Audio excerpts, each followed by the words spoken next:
Hi, guys, and welcome back to Drive to School Chat, where we discuss a subtopic in geography on the way to school. Now, today, I'd like us to talk about the causes and consequences of global wealth inequality.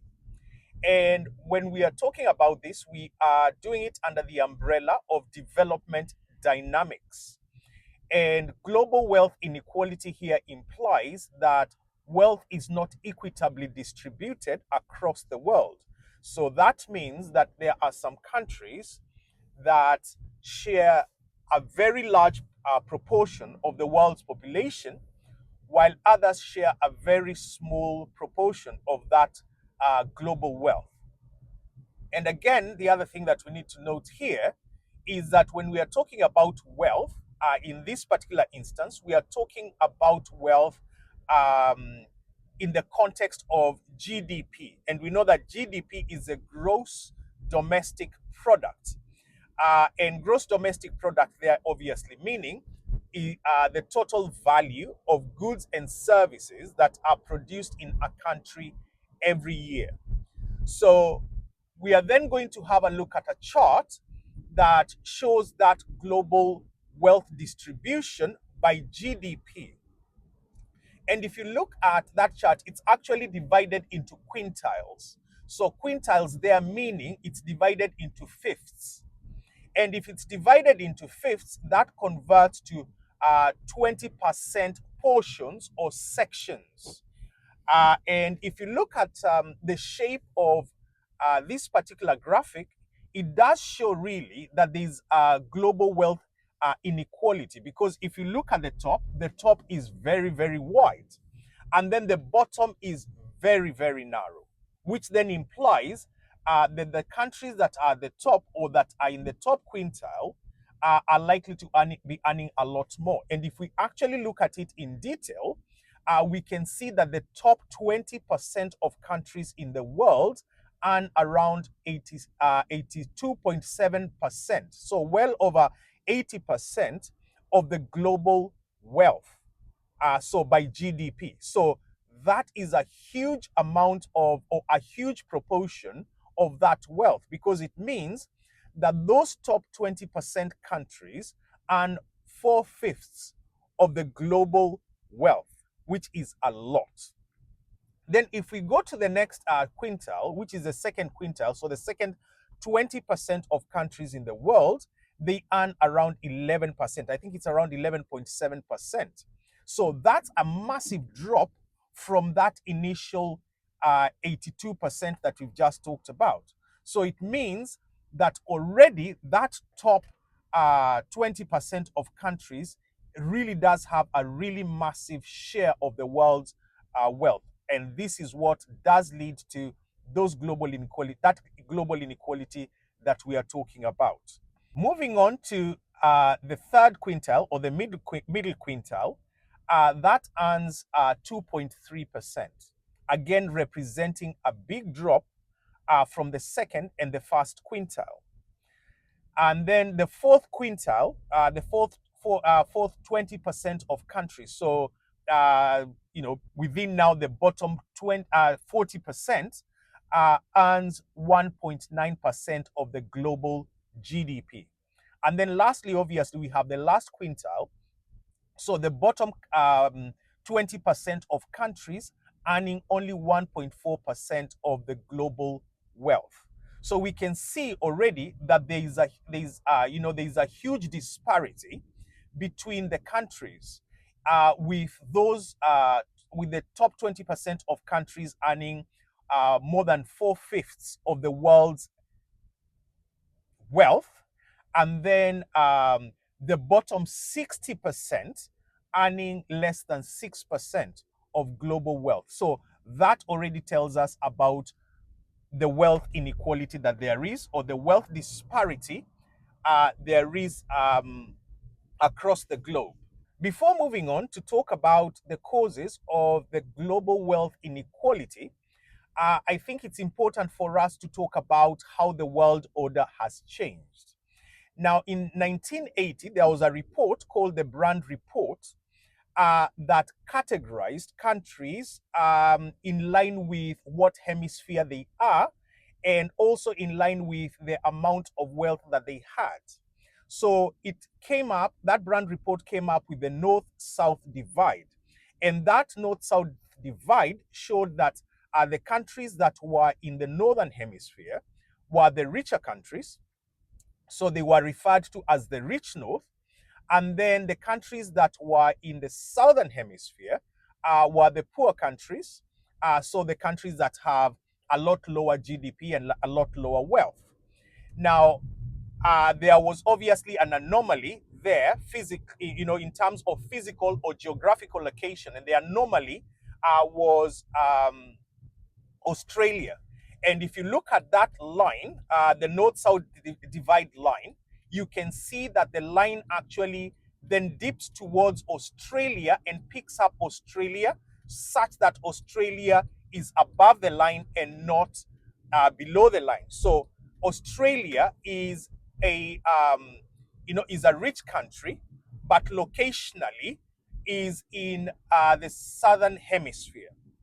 Okay, so that is the Brandt report. So that divided the world's countries into the rich north and the poor south. However, as time went on, obviously, that was in 1980. Uh, Towards the 1990s now, some countries started emerging from the southern hemisphere in terms of their wealth. So they started growing. So we now had what are referred to as NICs, or newly industrialized countries. Examples there being countries like South Korea and Taiwan. So we know that a country like Taiwan is very big on manufacturing of computer chips. And with the increasing use of computers from the 1990s onwards, it meant that Taiwan greatly benefited from manufacturing those computer chips, and they still benefit up to today. So Taiwan began to industrialize very rapidly. So countries like Taiwan and South Korea, like I have mentioned, now became those newly industrialized countries. And as they industrialized, they became a lot wealthier and began moving out of that category of countries that are in the poor south, or in the poor south, which was categorized at that previously as being in the just being countries that are in the southern hemisphere. All right. So we then also have another category of countries. The second category of countries that I'd like us to talk about are the recently industrialized countries. So we've started off with newly industrialized countries, and now we have the recently industrialized countries, or RICs. Now, these here include China, they include India and Brazil. Now, if we think about the first two, so when we are talking China here, we are talking about a country that started off as an agricultural economy, but that has rapidly grown as a manufacturing economy. We know, for example, of the area that is referred to as Shenzhen in China, that was a small agricultural village, but now is a really large city, a very big city that developed mainly due to manufacturing. So manufacturing has been a big deal in China, and that has caused them to grow economically and to expand their GDP, especially as they sell those goods that they are manufacturing in different parts of the world. Now, we know obviously that's a way of generating wealth. Okay, and then if we talk about India, India is known for its IT services. And India has grown very rapidly as a result of its growth in IT. So we know, for example, that British Telecom, so BT, has actually outsourced its call centers to India. And that's because the Indian population is very well educated. They are very well versed in IT services, and they are also English speakers. So that makes India a very good location for transnational corporations to go and locate there for those IT services and to take advantage of those IT services. And then apart from that, it's also growing as a manufacturing country.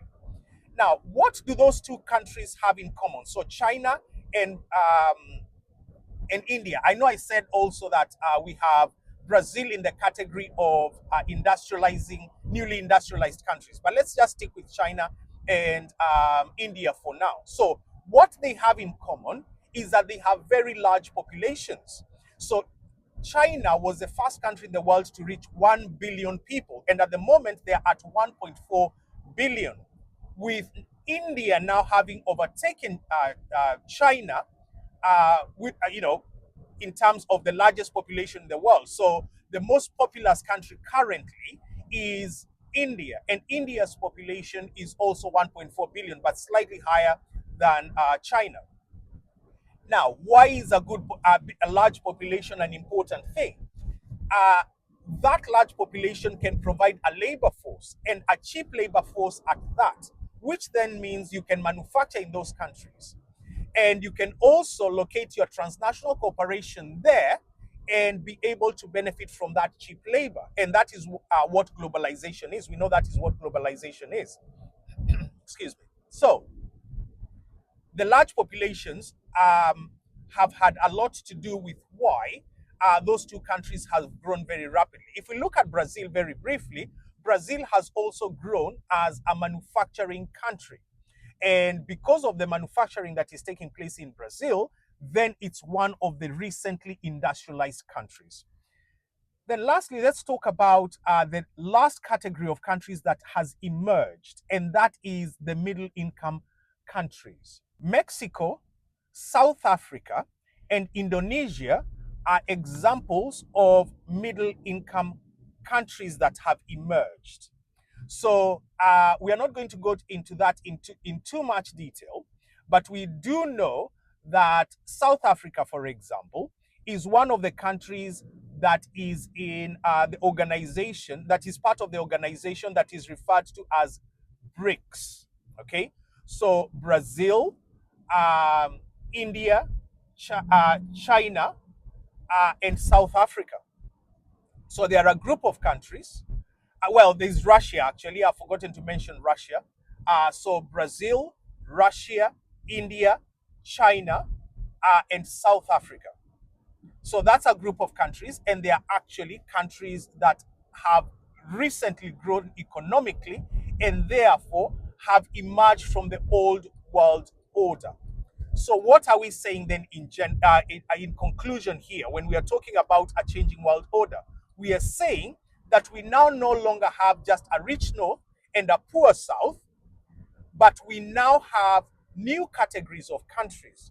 So we now in total have, overall have HICs, which are high income countries. We also have newly industrialized countries as a category, and we have recently industrialized countries as another category. And then we also have that other category that we've talked about, which is the middle income countries. All right. Now let's move on then to the causes and some consequences of this global wealth disparity or global wealth inequality. Now we are going to look at the causes under three main umbrellas. And one of them is physical causes, so that are caused by the physical landscape. And then we are also going to be looking at human causes. And then finally, we are going to look at political and economic causes of this wealth disparity. Right. Let's begin then with the physical causes. Now we know that some countries around the world do not have a sea around them or sea around them. So they don't have an ocean around them. And that category, those types of countries are referred to as landlocked countries. And in our specification, we normally talk about Malawi being one of the case study examples that we use for an LIC country, so a low-income country or a poor country. Now, Malawi is actually landlocked. They don't have sea around them, right? Or they don't have a coast around them. Why is that a problem? Now, when you don't have a coast around your country, it makes the trade of goods, especially imports and exports, very expensive. And the reason for that is that you do not own your own port. Now, if you do not own your own port, it means that you're relying on ports that belong to other countries that are around you. So the import of your goods is going to be a lot more expensive because you have to pay more for at the other country's port, right? So trade then becomes inhibited or limited as a result of that expense in importing and exporting goods, which then implies that economic growth is hampered. And that is one reason why there has been global wealth inequality, landlocked countries as a physical factor. All right, let's move on to the second one. So the second physical reason is climate. Now we know that some countries have a very harsh climate. So if we are talking about the Sahel, for example, which is a northern is in North Africa, the Sahel is very dry. So you have desert above it, and then you have the Sahara Desert above it, and then you have the Sahel, which is semi-arid. Now that means that due to those dry conditions, agriculture cannot be done. And we know that a lot of the poor countries rely on agriculture for their sustenance and to contribute to their GDP. And during those very dry conditions, they cannot grow food. And as a result of that, that hinders or hampers or limits their economic development. Now, the climates as well has climate-related diseases as well. You know, some of the climates in different parts of the world. And we know, for example, that malaria is a big deal in a lot of countries in Africa. And that then means that when people are unwell, they cannot take part, contribute economically, because obviously they are not going to work when they are unwell, and therefore they are not contributing to the economic growth of that country during such times. So if malaria is a big deal and tropical diseases, for example, are a big deal in those countries, they are hindering growth because when people are unwell, they cannot work. And then also it's putting a big strain on the healthcare system in those countries. So meaning that there is a financial or economic drain on the country via the healthcare system. All right, so the climate. Now, actually, something else that we may want to mention here with regards to the climate is that with climate change taking place as well, this problem is actually likely to get worse because we will have more desertification, for example, taking place. And if you have more desertification, then it means drier conditions, and therefore drought becomes a lot prevalent. So drought meaning conditions where it's extremely dry, which then leads to famine. And famine is a situation where people do not have food. So that again will hamper economic development. All right. Now let's move on to the third physical reason or cause for global wealth inequality. The third reason for global wealth inequalities, as in physical reason, is the topography of the land. And we know that topography refers to the relief of the land. Now, there are some countries that are quite mountainous. And we know, for example, if we are talking about countries like Nepal, they are quite mountainous. You have, mountain ranges in those countries. And because the land is very high or, the relief is very high or steep, then it makes it very difficult for agriculture to take place. It makes it difficult for settlement to take place, for infrastructure to be built, and therefore topography also does hinder economic development. So the relief of a country will hinder or may limit its economic growth or development. The fourth physical cause for global inequality in wealth is natural hazards. Now, if we are talking about countries, for example, Nepal, Nepal, experiences tropical cyclones. And if you experience tropical cyclones, it means that, the cyclones are likely to cause a lot of havoc and destruction in the country. And when that happens, the country then has to rebuild. So a lot of wealth is actually lost when there is a cyclone taking place. Another example, Haiti. Haiti has experienced earthquakes in the past, and we know that Haiti is one of the poorest countries in the world. And when they experience those, when they last experienced an earthquake, for example, in 2010, that set them back a lot of years because they are already a poor country. And if most of their infrastructure is destroyed, then that means that it's going to take a very long time and a lot more money to recover. And they're likely to end up in debt as they borrow money to try and recover from that natural hazard, which is the earthquake in this instance. So natural hazards have a role to play in causing that global wealth disparity. All right. Now, let's move on then to human causes of the wealth disparity. And the first one here that we are going to talk about is colonialism, which is in our specification. And colonization or colonialism is where a country is taken over by another country. And the country that takes over that other country controls its wealth and its resources. Now, we know that colonization was a feature of the 40s, 50s, and partly the 60s as well. So a lot of countries, especially in the southern hemisphere, were colonized, and a lot of their resources were taken. And those resources were taken to the richer countries or to the countries that colonized them. And because of that, the countries that colonized them grew economically because they now had those resources.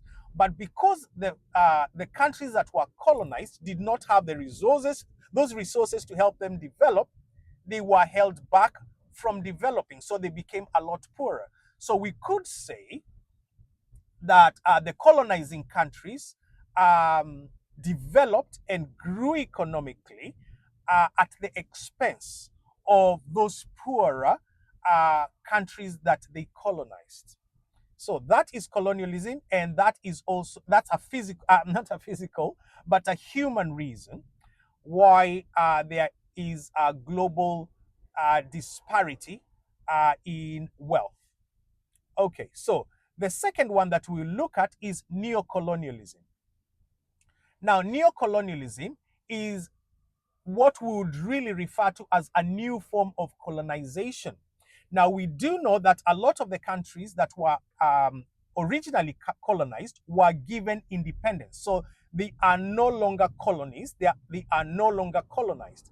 However, a lot of the large plantations that were in those countries that had been colonized are still in existence up to today. And some of them are owned, or a lot of them rather, are owned by large transnational corporations, so TNCs. And those TNCs pay a meager wage to the people that work in those plantations. So meaning that the people who are working in the plantations obviously are local people, and they are not being paid enough. And that again has led to wealth inequality. They are not being paid enough. They are working under very harsh conditions.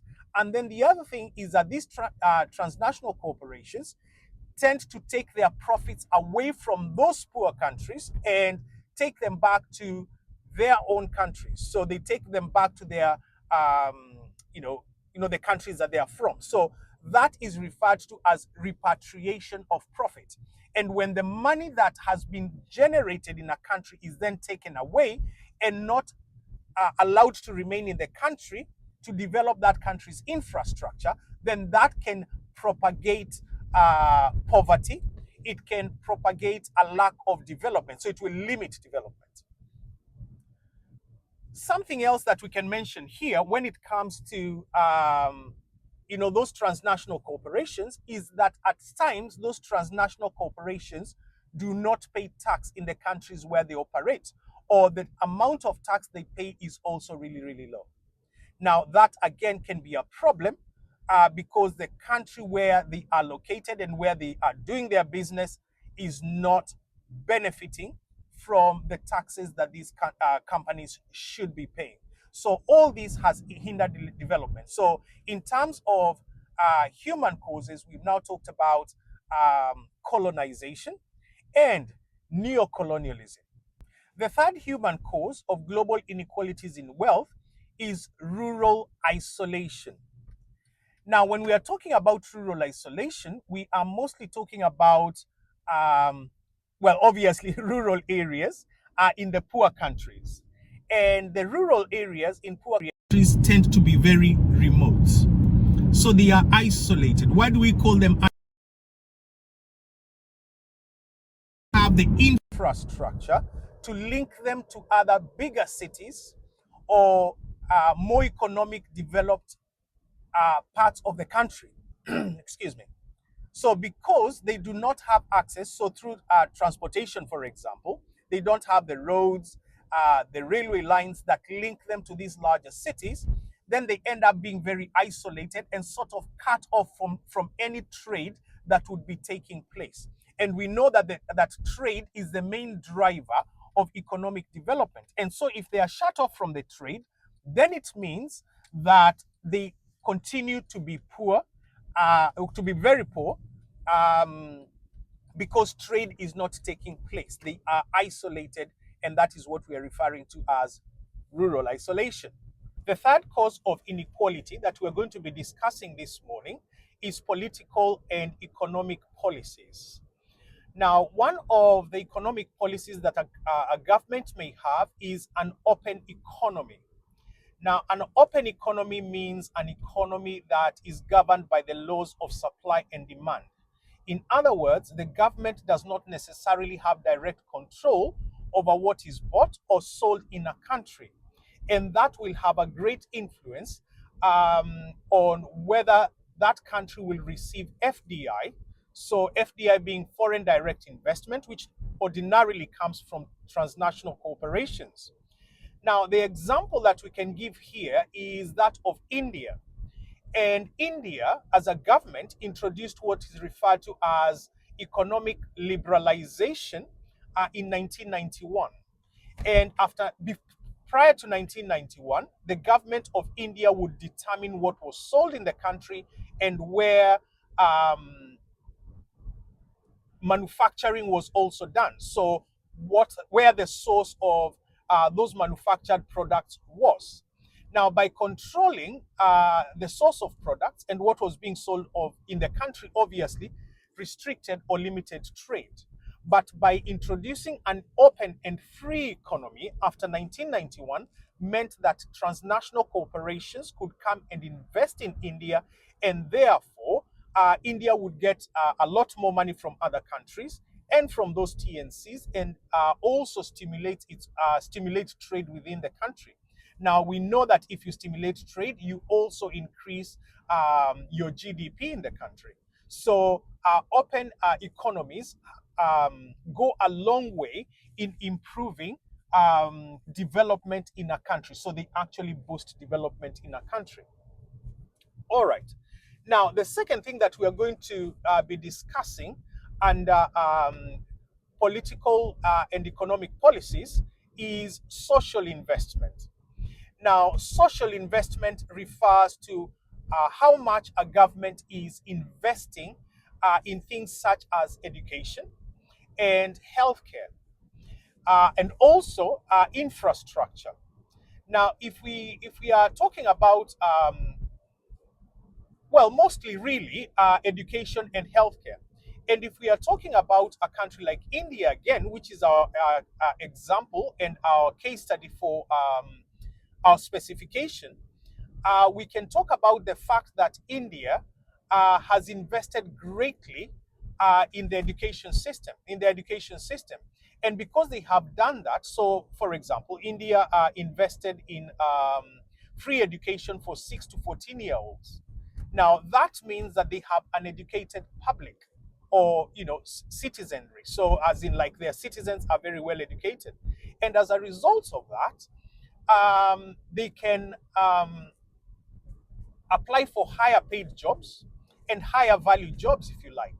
Now, that obviously means that those higher paying jobs are going to provide the government with higher taxes, because these people will be paying higher taxes. And if the government is getting higher taxes, it also means that they have a lot more money to invest again in a lot more infrastructure and continue to stimulate development within the country, leading to a positive multiplier effect.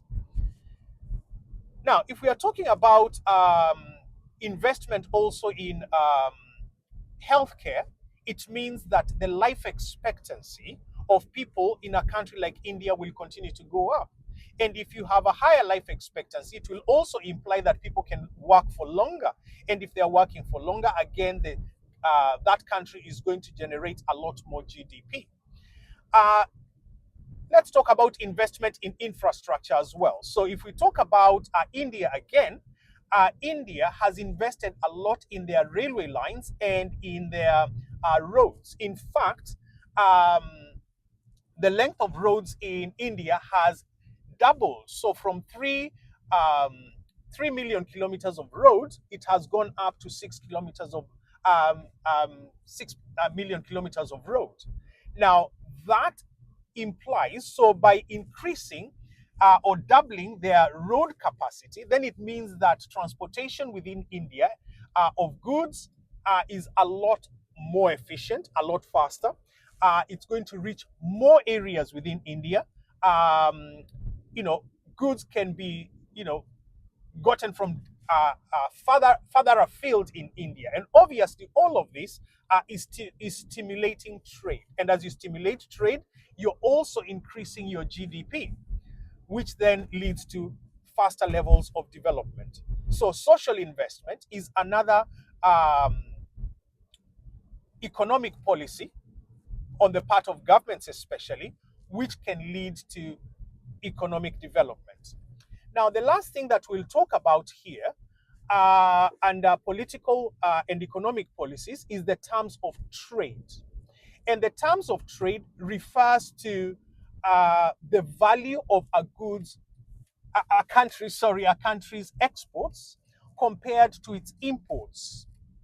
Now, we know that if you're exporting or your value of exports is a lot higher than your value of imports, then you have a trade surplus. So you are making money, in that particular country. However, if your value of exports is lower than that of your imports, then it means that you have a trade deficit. And a trade deficit means that your government will try to make up for that deficit. And one of the ways that governments make up for their deficits is by borrowing money.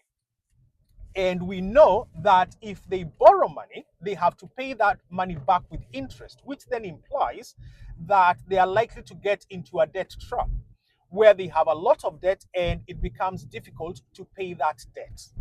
So, what are we talking about then when we are saying terms of trade and value of imports and exports? A lot of the poorer countries import higher value goods and export lower value goods. Now, what does that mean? If we are talking about low value goods that they are exporting, we are talking about mostly exporting primary products. So, raw materials, for example, if we are talking about a country like Ghana, they are going to export, cocoa beans. And if they're importing those cocoa beans, they are exporting them at a very low cost. What they are being paid for those cocoa beans is very low.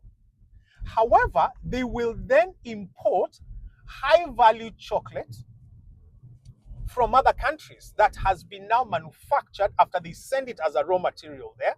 It has now been manufactured and processed into a finished product. It has been packaged and now is ready to go onto the shelf. So this is then going to be bought back by Ghana at a much higher cost. And obviously, the value of their imports is going to be higher than the value of their exports. And as a result, that will propagate poor economic growth or poor economic development.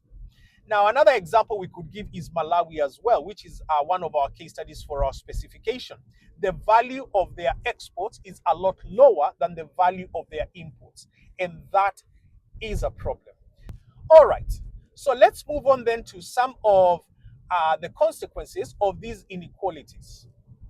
And the first one that we are going to be discussing here is an economic consequence or impact. And the economic impact here that we are talking about is that a lot of the poorer countries are going to end up with low value jobs. Now, they don't have high value jobs. And what does that mean? That means that most of the people in those countries are likely to be working in jobs that don't earn that much money. And those jobs are likely to be in the primary sector of the economy. And if most of the jobs are in the primary sector of the economy, then they are not going to be producing that much money, as we have seen when we're talking about the value of exports compared to the value of imports. If you're exporting primary products, they are going to be lower value. Now, that continues to propagate a situation where that country is not making as much money from taxation, because if you have low value goods, low value jobs, it means that the amount of taxation or tax revenue you're getting as a government is quite low, which then implies that your GDP is also low. All right, what's another consequence? Now, another consequence here is disparity in terms of education. And if a country is not able to invest in education, then that means that the population will have low literacy rates. And if the population has low literacy rates, then those low literacy rates will then imply that that population can then not be employed in those high value jobs that we have just discussed. And again, that will impact on the tax revenue that that government can generate. Okay, so thirdly then, another consequence that we can talk about here is health inequalities or inequality. Now, what does that mean? Again, poorer governments are not able to invest in their healthcare. And because they are not investing in their healthcare, they are likely to have high infant mortality rates. They are likely to have low life expectancy. And we know that all these are indicators of countries that are not developed. And it continues to propagate those inequality or that inequality in economic development. All right, so those are three that we have discussed there. The fourth impact or consequence of this inequality is migration. Now, if people do not have the kind of opportunities that they would want to have in their country, so high paying jobs, high life expectancy, good healthcare, then that means that the levels of migration from that country are likely to increase, or they're likely to be slightly higher. Now, when that happens, it will imply that there is going to be brain drain from that country. Because if people migrate to other countries, then they will be, they will be employed in those other countries, and those skills that they have and the know-how that they have from the education that they have already received from the country that they are leaving, it means that those skills and education is going to benefit the country that they have migrated to. So their country will lose out in terms of the skills that could then be reinvested into their country for economic development, which then implies that the country has actually lost to brain drain. All right, so that's the fourth one. Now, the fifth and last consequence here that we are going to talk about is political instability. Now, because a lot of those countries, the poorer countries, are going to have higher levels of corruption.